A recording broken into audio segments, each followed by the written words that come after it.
Sahabat Oase Rohani Katolik yang terkasih, dimanapun Anda berada. Apa kabar Anda semua? Semoga Anda tetap sehat, tetap penuh semangat, dan selalu bersyukur atas anugerah dan penyertaan Tuhan dalam hidup Anda, dalam segala suka dan duka. Senang sekali saya, Bernadette Esther, bisa kembali hadir dan menyapa Anda dalam acara Oase Rohani Katolik edisi hari ini. Ziarah kita bersama Bunda Maria sepanjang bulan Mei 2025 kita akhiri pada hari ini, 31 Mei 2025, dengan merayakan Pesta Santa Perawan Maria mengunjungi Elizabeth. Terkait dengan Santa Perawan Maria, Bunda kesayangan kita semua, Santo Fransiskus dari Sales mengatakan, marilah kita berlari kepada Maria dan sebagai anak-anaknya yang kecil, lemparkanlah diri kita ke dalam pelukannya dengan penuh keyakinan. Sahabat Oase Rohani Katolik yang terkasih, hari ini kita akan mendengarkan sapaan Tuhan melalui nubuat Zefanya, Injil Suci menurut Lukas, juga melalui renungan yang akan disampaikan oleh Romo Paulus Rarasta Anggara SDB. Mari kita sapa Romo lebih dahulu. Apa kabar Romo Paulus? Baik, Bu Bernadette. Puji Tuhan, saya dalam kondisi yang baik. Semoga Anda juga dan juga para pemirsa juga dalam kondisi yang baik-baik adanya. Amin. Senang sekali Romo Paulus selalu hadir dalam Oase Rohani Katolik untuk menyapa dan meneguhkan iman kami. Sahabat Oase Rohani Katolik yang terkasih, mari kita awali acara kita dengan doa pembuka yang akan dipimpin oleh Romo Paulus. Baik, marilah kita mengawali perjumpaan kita dengan ucapan syukur pada Tuhan. Dalam nama Bapa dan Putra dan Roh Kudus. Amin. Bapa yang Maha Baik, puji dan syukur kami haturkan kembali kepadamu untuk begitu banyak berkat yang boleh kami terima sepanjang hari ini. Kami bersyukur dengan iman yang kami hidupi, sehingga menguatkan kami selalu kepadamu. Mengingatkan kami bahwa dalam segala kesulitan apapun yang kami hadapi, Engkau tidak pernah jauh dari kami. Allah Bapa yang Maha Baik, puji dan syukur juga kami haturkan kepadamu untuk anugerah yang begitu melimpah dengan kehadiran seorang ibu yang selalu menjadi pendamping dan penolong kami, Bunda Maria. Bunda yang menjadi model iman kami, Bunda yang menjadi pelindung kami, Bunda yang selalu menyertai kami. Semoga dalam peziarahan kehidupan kami di dunia ini, dalam segala suka dan duka kami tidak pernah kehilangan iman kepadamu, karena kami percaya bahwa Engkau adalah Allah yang penuh kasih. Semua doa ini kami persatukan dalam nama Putramu Tuhan kami, Yesus Kristus. Amin. Dalam nama Bapa, Putra, dan Roh Kudus. Amin. Sahabat Oase Rohani Katolik yang terkasih, antifon pembuka. Mari, dengarkanlah hai kamu sekalian yang takut akan Allah. Aku hendak menceritakan karya agung yang dikerjakan Allah bagiku. Bacaan dari Nubuat Zefanya, bab 3 ayat 14 sampai 18a. Bersorak-sorailah hai putri Sion, bergembiralah hai Israel. Bersukacitalah dan beria-rialah dengan segenap hati, hai putri Yerusalem. Tuhan telah menyingkirkan hukuman yang dijatuhkan atasmu. Ia telah menebas binasa musuhmu. Raja Israel, yakni Tuhan, ada di tengah-tengahmu. Engkau tidak akan takut lagi kepada malapetaka.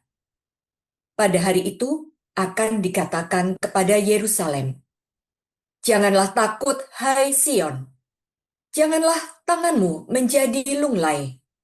Tuhan Allahmu ada di tengah-tengahmu sebagai pahlawan yang memberi kemenangan. Ia bersukaria karena engkau. Ia membarui engkau dalam kasih-Nya. Dan ia bersorak gembira karena engkau seperti pada hari pertemuan raya. Demikianlah sabda Tuhan. Syukur kepada Allah. Mazmur tanggapan dengan referen, Agunglah di tengah-tengahmu, yang kudus, Allah Israel. Agunglah di tengah-tengahmu, yang kudus, Allah Israel. Sungguh, Allah itu keselamatanku. Aku percaya dengan tidak gemetar, sebab Tuhan Allah itu kekuatanku dan mazmurku. Ia telah menjadi keselamatanku. Agunglah di tengah-tengahmu, yang kudus, Allah Israel. Maka kamu akan menimba air dengan kegirangan dari mata air keselamatan. Agunglah di tengah-tengahmu, yang kudus, Allah Israel. Bersyukurlah kepada Tuhan, panggillah namanya, beritahukanlah karyanya di antara bangsa-bangsa, masyhurkanlah bahwa namanya tinggi luhur. Agunglah di tengah-tengahmu, yang kudus, Allah Israel. Bermazmurlah bagi Tuhan, sebab mulialah karyanya. Baiklah hal ini diketahui di seluruh bumi. Berserulah dan bersorak-sorailah, hai penduduk Sion, sebab Yang Maha Kudus, Allah Israel, agung di tengah-tengahmu. Agunglah di tengah-tengahmu, yang kudus, Allah Israel. Aleluya, aleluya. Aleluya, aleluya. Berbahagialah dia yang telah percaya, sebab firman Tuhan yang dikatakan kepadanya akan terlaksana. Aleluya, Aleluya, aleluya. aleluya. Tuhan bersamamu.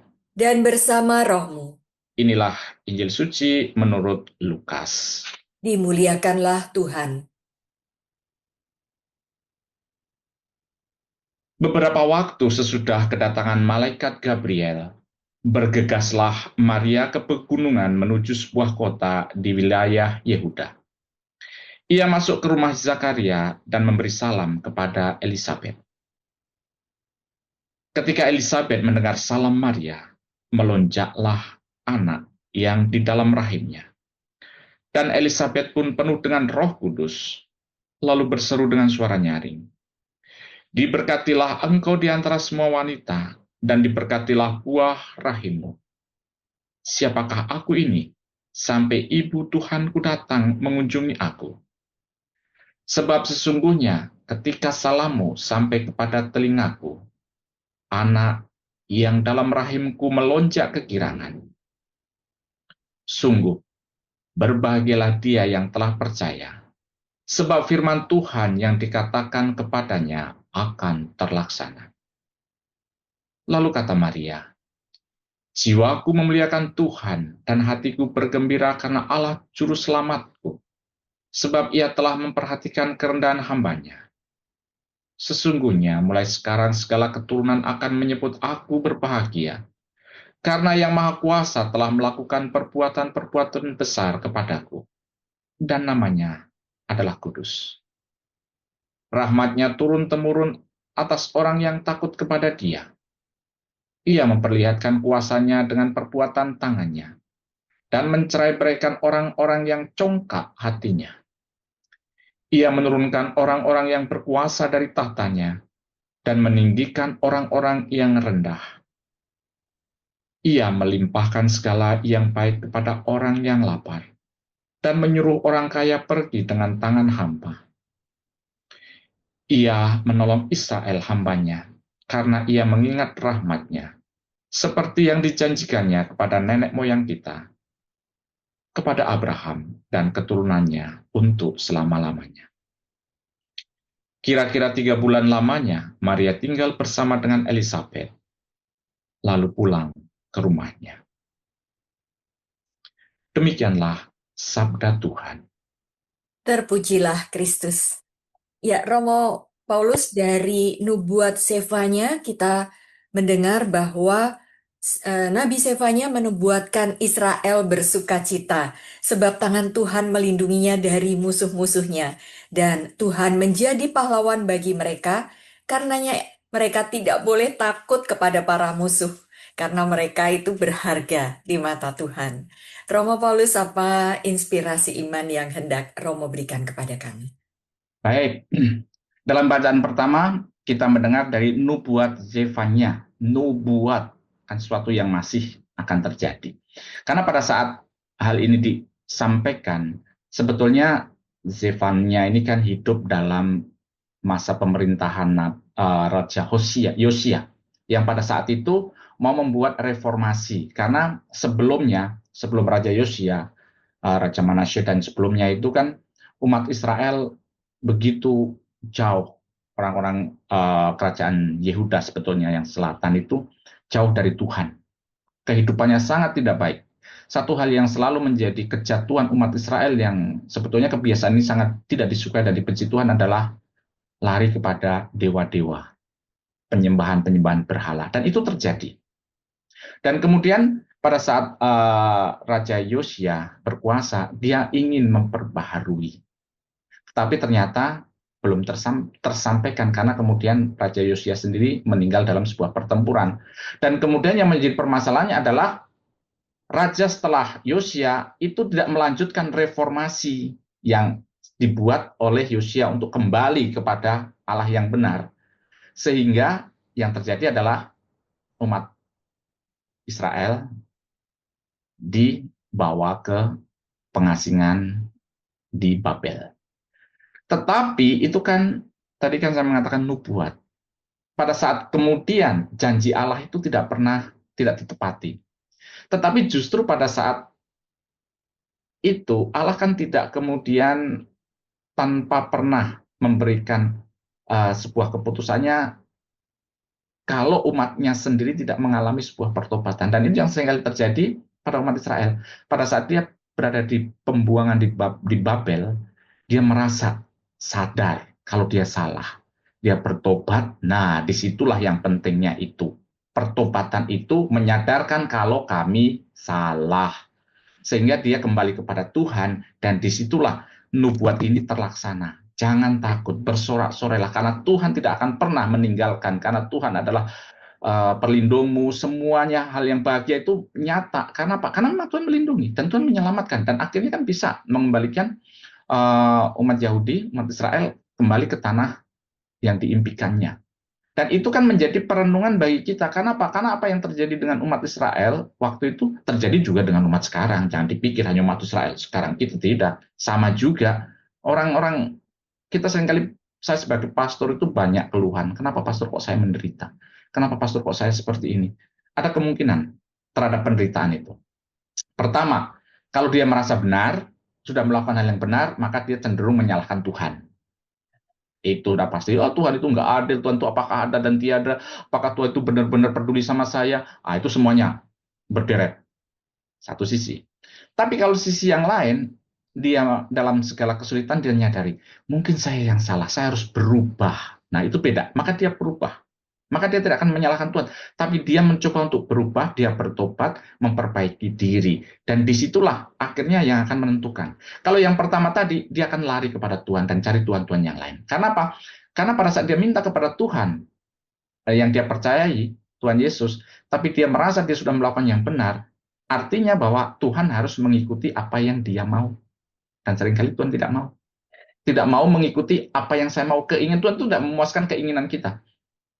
Tidak mau memuaskan keinginan, karena Tuhan tidak mau, bukan tidak mau, Tuhan tidak menjadikan kita itu sebagai Tuhan yang baru sehingga ngatur Tuhan. Nah, itu terjadi sama umat kita, bahkan umat Katolik, apalagi yang sudah setiap minggu rajin misa ke gereja, doa rosario, ngasih derma, semuanya itu kan sudah pembenaran, maka saya berhak untuk nuntut Tuhan. Nah, itu kan seringkali malah kata-kata terjadi seperti itu. Sehingga lupa bahwa dasar iman itu bukan apa yang saya mau. Boleh kita bertanya, Tuhan Yesus juga bertanya, Bunda Maria juga bertanya. Tetapi iman itu adalah terjadilah padaku menurut kehendakmu. Itu sebetulnya dasar iman. Karena itu konsekuensinya nggak gampang mengikuti kehendak Tuhan. Terus berusaha mencari kehendak Tuhan hari demi hari perjuangan. Dalam segala kesulitan itu kita sadar. Seringkali kan manusia kalau nggak ada kesulitan dia lupa Tuhan. Tuhan itu ada atau nggak ada ngefek bagi dia. Lebih baik Tuhan nggak ada, lebih gampang, saya lebih suka. Kan begitu. Seringkali terjadi begitu. Justru pada saat kita mengalami kesulitan, saya disadarkan, oh ya saya itu lemah sebetulnya. Saya itu bukan orang yang luar biasa. Saya itu sadar. Saya itu ciptaan. Saya itu manusia yang sebetulnya tidak layak dikasihani, tapi Tuhan kok mengasihani saya. Nah, di situ kan ada perubahan-perubahan yang terus-menerus berkembang. Iman kan seperti itu. Karena kan seringkali saya mengatakan, iman kita itu up and down. Seringkali down-nya banyak daripada up-nya itu loh masalahnya. Tetapi pada saat kita kemudian menyadari, saya perlu di-charge setiap saat, makanya pentingnya kita berdoa, pentingnya kita ke gereja, karena saya sadar saya perlu di-charge. Saya perlu uh, datang ke sumbernya, supaya saya bisa. Karena untuk menjadi sabar setiap hari, murah hati setiap hari, baik, itu perlu di-charge berkali-kali. Kalau tidak, habis sudah. Kita mengandalkan kemampuan kita sendiri, kesabaran kita sendiri, sampai kapan? Nggak lama. Oleh karena itu sumbernya penting. Kita pergi ke sumbernya. Karena yang seringkali terjadi kan manusia itu begitu angkuh. Karena merasa sudah sukses, bisa, otak saya itu bisa. Nggak ada Tuhan juga, nggak apa-apa, saya bisa berhasil. Tapi apakah dia? Mungkin secara finansial dia berhasil. Tapi apakah dia bahagia? Itu penting. Karena bahagia itu sumbernya kalau kita menempel diri pada pokok anggur yang benar. Artinya kita mendasarkan atau melandaskan atau menundukkan diri di hadapan Tuhan. Itulah kebahagiaan yang sesungguhnya. Dan Tuhan kan menjanjikan kebahagiaan yang sesungguhnya. Kalau kita mau selalu menempel pada pokok anggur yang benar. Tetapi disitulah pentingnya sebuah proses gitu loh. Karena Tuhan kan mau kita diproses untuk kedewasaan iman kan step by step. Dan seringkali kan kayak anak sekolah kan, tingkat 1, tingkat 2 ada ujian. Pas kamu kuat, siap nggak? Siap nggak? Jangan sampai kita itu diberi berkat untuk kelas 5, tapi ternyata mentalitas kita kelas 1. Susah juga kan? Nah, seperti itu. Jadi di sini yang kemudian bahwa nubuat Yefanya ini merupakan janji Tuhan kepada umat Israel, tetapi Tuhan juga nggak maksa. Ada waktu panjang sebelum itu terwujud. Bagaimana umat Israel berbalik kepada Tuhan, sadar kami itu salah, sadar selama ini perbuatan kami dosa, menduakan Tuhan, menyembah dewa-dewa Baal atau menyembah patung-patung yang ada, terpengaruh oleh orang-orang asli Kanaan. Itu terjadi. Dan disitulah yang kemudian kita melihat bahwa janji Tuhan itu penting, tapi lebih penting juga bahwa janji Tuhan akan terwujud dalam kesetiaan kita kepada apa yang Tuhan inginkan, Tuhan harapkan terjadi dalam kehidupan kita.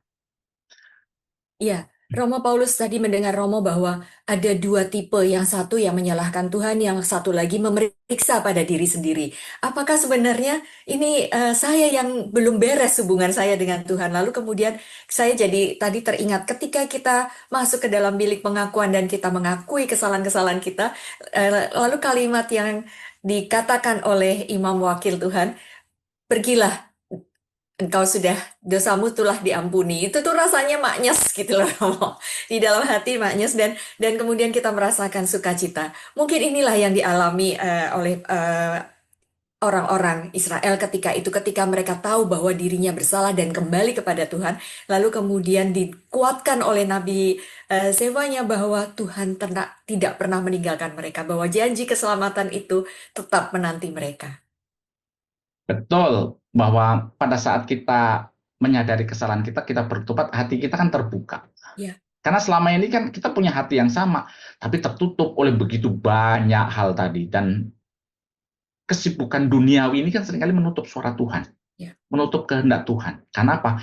Karena keegoisan saya, ambisi saya, keinginan-keinginan pribadi saya menutup itu.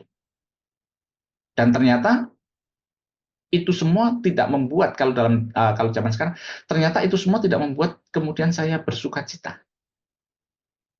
Itu senang bisa jadi, karena senang kan bisa jadi dengan barang-barang saya senang, tapi sukacita belum.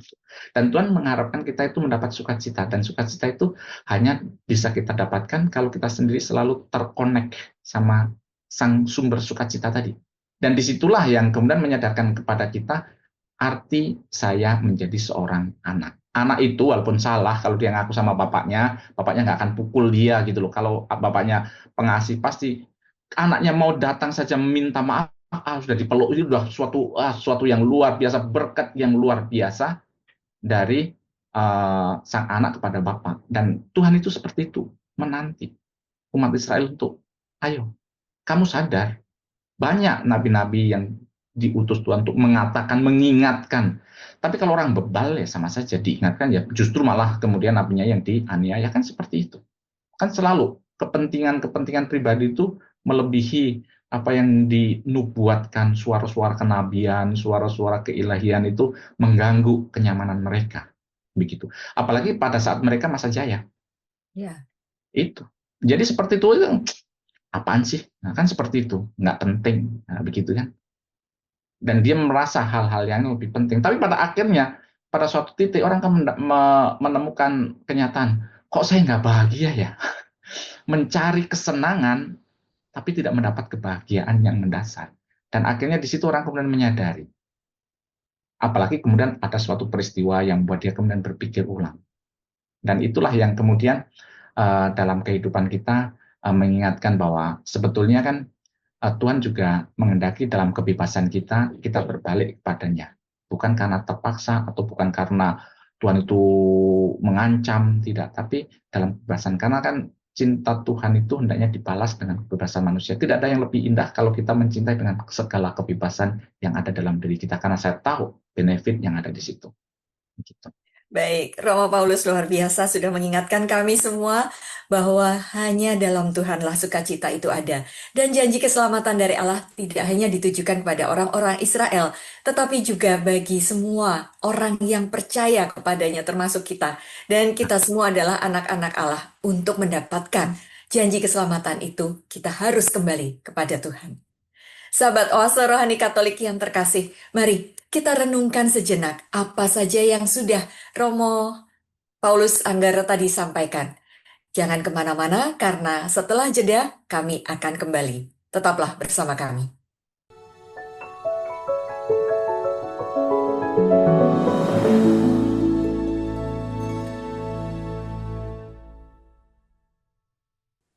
Sahabat Oase Rohani Katolik yang terkasih, Anda masih bersama kami, Romo Paulus Rarasta Anggara SDB dan saya Bernadette Esther. Bila Anda hendak sharing iman atau mengajukan pertanyaan atau usul, Anda bisa menghubungi kami melalui email dengan alamat orkaj2021@gmail.com atau mengirimkan pesan melalui WA dengan nomor 0881 0251333438. Sahabat Oase Rohani Katolik yang terkasih, mari kita lanjutkan kembali perbincangan rohani kita. Romo Paulus, Injil suci menurut Lukas hari ini melukiskan kunjungan Maria kepada Elizabeth yang sedang mengandung 6 bulan. Bahwa ketika Elizabeth mendengar salam yang diucapkan oleh Maria, maka anak dalam rahimnya melonjak kegirangan dan ia pun penuh dengan Roh Kudus. Maria yang membawa Yesus dalam rahimnya memberikan kesukaan besar bagi bayi yang ada dalam rahim Elizabeth. Nah, Romo, apa inspirasi iman yang hendak Romo bagikan kepadaku, kepada kami semua dari Injil menurut Lukas hari ini? Baik, Bu Bernadette. Kalau kita membacanya kan jelas. Beberapa waktu sesudah kedatangan malaikat Gabriel, beberapa waktu, itu kan bukan waktu yang lama. Artinya, kita seringkali mendengar, mendapatkan, Bunda Maria mendapat kabar sukacita. Tapi kalau kita pikirkan, apakah itu kabar sukacita untuk Maria saat itu? Saya pikir tidak. Pertama, dia harus berhadapan dengan Yusuf, calon suaminya. Belum itu, dia harus berhadapan dengan orang tuanya, mempertanggungjawabkan calon mertuanya. Itu kan masa di mana dia mungkin sedang galau, bingung, nggak gampang harus berhadapan dengan orang-orang itu. Tapi pada saat dia dalam kondisi seperti itu pun, dia membuka hati tahu bahwa Elizabeth butuh dia. Dan dia tidak terpuruk atau terfokus pada masalahnya. Kan seringkali kita kan kalau diminta bantuan, nggak mau lah, orang aku aja punya masalah, masalahku lebih berat, ngapain juga aku bantu. Emang, tapi perhatikan Bunda Maria, meskipun dia dalam kondisi yang mungkin tidak sedang baik-baik saja, tapi dengan iman, dengan keyakinannya, dia datang. Dan pada saat dia menyampaikan itu, bayinya yang dari itu bayi luar biasa loh, itu karunia Roh Kudus, karunia Tuhan. yang ada di dalam rahim Elizabeth itu melonjak kegirangan. Dan seringkali satu hal yang ingin saya tekankan di sini. Seringkali banyak orang mengatakan, oh, kenapa sih orang Katolik memuja Bunda Maria luar biasa begitu? Kenapa sih ada doa salam Maria? Itu kan cuman tambah-tambahan saja gereja.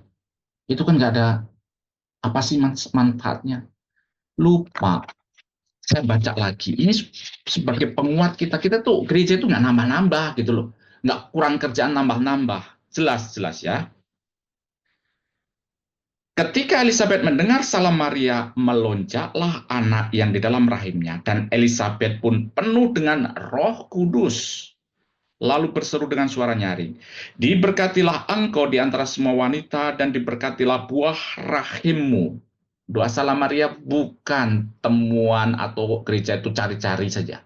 Ini ada dalam kitab suci. Dan jelas di sini, Elizabeth pun penuh dengan Roh Kudus. Itu bukan inisiatif Elizabeth, tapi Roh Kudus. Doa salam Maria terjelas. Salam Maria penuh rahmat Tuhan sertamu. Terpujilah engkau di antara wanita, dan terpujilah buah tubuhmu Yesus. Ada. Itu kita sama-sama mendoakan seperti apa yang diungkapkan Elizabeth. Kegembiraan. Sesuatu yang luar biasa. Kita tidak menyembah Bunda Maria, benar. Elizabeth juga nggak menyembah Bunda Maria. Tapi ada kuasa yang luar biasa, pujian yang luar biasa. Yang itu bukan muncul dari sifat kemanusiawian Elizabeth, tapi dipenuhi dengan Roh Kudus, Roh Allah sendiri. Jadi pada saat kita mendoakan doa Maria, bukan karena kita mau gereja mau menambah-nambah, tapi itu pujian terindah, dan kita mengambil dari kitab suci amat sangat alkitabiah. Jadi kita tidak perlu kemudian ragu-ragu, sesuatu yang sangat luar biasa yang kita bisa melihat bagaimana seorang Bunda Maria, orang yang dipilih Tuhan tapi tidak kemudian menjadi congkak, tidak seperti orang Israel tadi. Dia dalam segala keluar biasaan, segala hal yang spesial diberikan Tuhan kepadanya, tapi dia juga tetap merasa rendah hati. Kan ada Magnificat jelas kan? Karena hati saya itu nggak layak sebetulnya. Dia sadar, itulah kerendahan yang luar biasa. Itulah model iman yang sangat luar biasa. Yang seringkali kita nggak bisa, kita dapat berkat sedikit aja, udah sombong gitu loh. Udah seakan-akan kita itu sudah bisa mengalahkan Tuhan. Bahkan banyak kan orang-orang yang terkenal yang kemudian malah kemudian dalam segala ketenaran, kelimpahan berkatnya, justru kemudian malah menjatuhkan atau meremehkan atau menghina atau menghujat Tuhan. Dan itulah salah satu juga keprihatinan yang terjadi, mungkin juga terjadi saat ini. Banyak di antara kita sendiri yang seringkali pada saat kita sedih, kita lari kepada Tuhan. Pada saat kita berhasil, wah, kita lupa sama Tuhan. Kalau kita berkaca dari seorang Bunda Maria, kita bisa belajar tentang kerendahan hati yang luar biasa. Sehingga tidak salah gereja menjadikan Bunda Maria sebagai model iman yang sangat luar biasa. Dan ternyata model iman itu seorang wanita, wanita muda yang luar biasa. Jadi jangan dipikir wanita itu lemah. Oh, luar biasa, hebat sekali begitu. Dan disinilah yang kemudian kita bisa membandingkan tadi dari bacaan pertama dan kemudian bacaan yang kedua. Sesuatu yang sangat berbeda, kontras kan. Begitu. Tapi meskipun demikian janji Tuhan selalu ditepati, sukacita. Bunda Maria juga mengalami penderitaan. Bukan hanya mengalami penderitaan, hidupnya menderita melulu. Kapan Bunda Maria nggak menderita sih? Menderita terus. Tapi dia tidak pernah kehilangan iman. Tidak pernah kemudian menyalahkan Tuhan. Tidak kemudian menganggap diri benar. Dan kemudian, kenapa Tuhan melakukan seperti ini? Tidak pernah ada kata-kata itu. Karena iman yang sungguh-sungguh tumbuh adalah iman yang percaya bahwa dalam segala kesulitan, saya percaya Tuhan tidak akan pernah meninggalkan saya. Itu perlu iman, tidak segampang saya mengatakan begitu loh. Karena itu kan perlu proses. Yang ada kita tuh bertanya, why, kenapa Tuhan, kenapa saya, kenapa harus saya, kenapa begini, kenapa begitu. Boleh nggak bertanya begitu? Boleh. Jangan dipikir nggak boleh. Tapi kalau kita berhenti hanya pertanyaan begitu, yang ada kita kecewa, putus asa, frustasi. Boleh bertanya. Bunda Maria juga bertanya, bagaimana mungkin itu hal itu terjadi? Tapi kemudian tetapi terjadilah padaku. Nah, itulah gitu. Iman itu kan seperti itu. Boleh kita bertanya. Tuhan juga nggak kemudian otoriter, kita nggak boleh bertanya. Boleh. Tapi jangan hanya kita setiap hari habis dengan pertanyaan itu. Karena pertanyaan-pertanyaan seperti itu kan akhirnya kan kalau kita minta jawaban Tuhan, Nggak dijawab juga. Jangan dipikir langsung dijawab, nggak juga. Kan gitu. Seringkali kan jawabannya kan melalui orang lain, melalui sikap hidup, melalui perbuatan yang kita jumpai, yang apakah kita sadar atau tidak itu sebagai jawaban Tuhan. Itu kan. Dan itu kan pentingnya iman. Kalau kita terkonek, kita menyadari bahwa Tuhan itu tidak jauh. Ada dalam banyak hal, dalam banyak peristiwa, dalam banyak sisi orang yang kita jumpai, kehadiran Tuhan mengingatkan kita, memberi jawaban kepada kita. Pertanyaannya, apakah saya sadar tidak? Itu. Dan itu kan pentingnya iman untuk terus-menerus bertumbuh. Pentingnya iman untuk terus-menerus kita bangun. Pentingnya pertobatan agar kita semakin bisa menghilangkan apa ya, pembalut-pembalut hati kita, pikiran kita yang terlalu tebal itu, supaya kita bisa lebih peka dengan suara Tuhan, bisa mendengarkan suara Tuhan. Karena kita itu punya telinga, tapi tuli juga kan seringkali. Tuli terhadap suara Tuhan. Dan itu yang terjadi, sehingga pada saat kita kemudian bersyukur, hari ini kan juga penutupan bulan Maria, ya, kita sangat berterima kasih terhadap kehadiran Bunda Maria. Saya itu sangat percaya bahwa Bunda Maria itu adalah seorang sosok yang selalu hadir di antara kita. Seringkali saya mengingatkan umat saya pada saat mereka mengalami masalah atau apapun juga, Pastor saya harus doa apa? Bingung kan nyari doa, saya bilang, Bu, sudahlah, kita tuh punya doa yang luar biasa loh. Apa itu, Pastor? Ambil rosario. Sebetulnya tiga hal yang penting bagi kita sebagai seorang Kristiani, dan kalau kita tekun melaksanakan itu menjadi problem solving. Pertama, Ekaristi, sakramen pengakuan dosa, tambah rosario. Kalau itu kita ikuti dengan tekun penuh iman, sudah nggak ada yang lebih tinggi dari ini, apalagi sih. Boleh devosi-devosi yang lain, tapi jangan lupakan tiga hal itu, termasuk juga baca Alkitab tentu saja itu. Dan disitulah peran Bunda Maria itu selalu mendampingi kita. Dan itu sangat efektif juga terhadap banyak hal yang seringkali kan orang pada bingung nyari-nyari yang lain. Dan seringkali saya mengatakan, yang terpenting bukan tempatnya. Karena banyak orang Katolik itu mementingkan tempatnya. Oh, gua Maria ke sana manjur, lari semua ke sana. Oh, gua Maria ke sana. Saya bilang, aduh, bukan begitu kali. Yang terpenting itu sikap Anda dimanapun juga sama. Jangan dipikir, bukan tempatnya, tapi hati Anda. Bunda Maria selalu ada dimanapun juga. Yang penting, kalau hati kita nggak ada iman, tidak ada, ya kamu pergi ke seluruh dunia juga sama saja. Oh, begitu ya, Pastor? Lah iyalah. Kalau tidak itu musyrik itu. Nanti tempatnya yang disucikan, Ya. bukan relasinya, begitu. Jadi begitu. Ya, Romo Paulus, satu hal lagi yang bisa kita baca dari Injil Suci menurut Lukas ini, kita menemukan Bunda Maria yang tadi Romo sebut sebagai sedang tidak baik-baik saja, tetapi justru tanggap terhadap situasi dan kondisi ke eh, kebutuhan yang sedang dihadapi oleh Elizabeth. Dia membantu uh, Ibu apa Elizabeth, dan ini bukan juga dalam waktu yang singkat, 3 bulan bersama-sama Elizabeth sampai hari kelahirannya. Dan Romo ini menunjukkan bahwa ada solidaritas yang luar biasa dalam diri Bunda Maria ya Romo. Ya, ini juga menjadi perenungan indah juga. Artinya kita tuh punya bunda yang tanggap, satset begitu loh. Pada saat pernikahan di Kana, siapa yang satset? Bunda Ya, Maria. Berarti kan dia begitu peduli, dia begitu percaya kepada Tuhan, penyelenggaraan Tuhan. Yang menjadi permasalahan adalah kita mau nggak dibantu Bunda Maria menurut kehendak Tuhan. Maksudnya kita itu minta setiap saat, tuh Bunda Maria bantu saya menurut kemauan saya, gitu loh. Saya punya program, Bunda Maria tinggal membantu saya. Oke, mengabulkan. Kan begitu. Yang terjadi kan seringkali kan menurut kehendak Bunda Maria. Artinya menurut kehendak Tuhan. Tuhan juga uh, menghadirkan Bunda Maria menjadi pendamping kita, menjadi pembantu kita, bukan pembantu, tapi penolong kita. Tapi satu hal yang pasti, Bunda Maria tidak akan pernah tidak membawa kita kepada putranya. Sekian kepada putranya. Itu harus kita ingat. Dan disitulah yang kemudian kalau kita punya seorang bunda yang satset, ya kenapa kita tidak ikut gitu loh. Dan kita percaya apa yang Bunda Maria lakukan adalah yang terbaik. Diproses betul, perlu usaha betul, perlu perjuangan harus. Karena kita tidak kemudian percaya kepada Tuhan, kita menjadi seorang yang pasif. Tapi justru semakin orang yang aktif, membuka hati, menjadi berkat juga bagi orang lain. Karena dengan kehadiran itu kan akhirnya kita bisa memuliakan nama Tuhan. Karena dalam kehadiran Bunda Maria, kita tidak akan pernah berhenti pada Bunda Maria. Karena bersama dengan Bunda Maria sampai ke Tuhan Yesus selalu seperti itu.